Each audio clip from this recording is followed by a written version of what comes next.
સમય મળ્યો નથી। આખા દેશમાં આંગણવાડી વર્કરની નિવૃત્તિ વય મર્યાદા 60, ગુજરાતમાં 58 છે। શા માટે 60 કરો?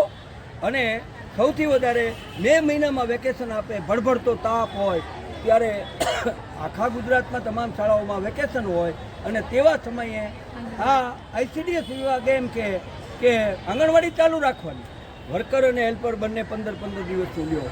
અમે માગણી કરીએ છીએ કે કોમન વેકેશન આપો। આવા 12 જેટલી માગણીઓ માટે લડાઈના મેદાનમાં નીકળ્યા છીએ। રણચંદી બનીને નીકળશે આ બહેનો અને સરકારને ચેતવણી આપીએ છીએ કે જો આ માગણીઓનો ઉકેલ નહીં આવે તો હવે આ આંગણવાડી બહેનો ચૂપચાપ સહન કરવાના મૂડમાં નથી। તાત્કાલિક બેઠક યોજો। માગણી શું છે? તાત્કાલિક બેઠક યોજો, પ્રશ્નો સાંભળો અને સાંભળીને એનો ઉકેલ લાવો। આ લડાઈ આગળ વધી છે। આજે બહુ ખુશી સાથે કહીએ, હું બહેનોને અભિનંદન આપું છું કે આજની તારીખે બીજા દિવસે કુલ 80,000 આંગણવાડી વર્કર હેલ્પર બહેનોએ કામથી અળગા રહ્યા છે। એ નાની સૂની વાત નથી।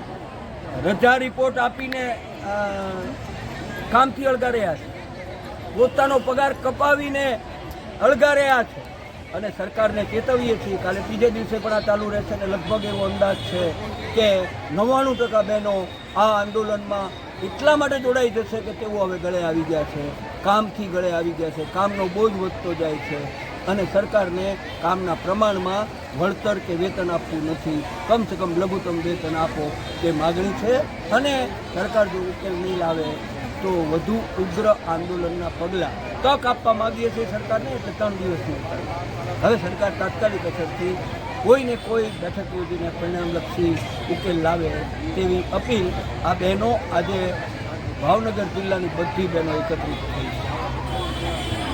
3 દિવસ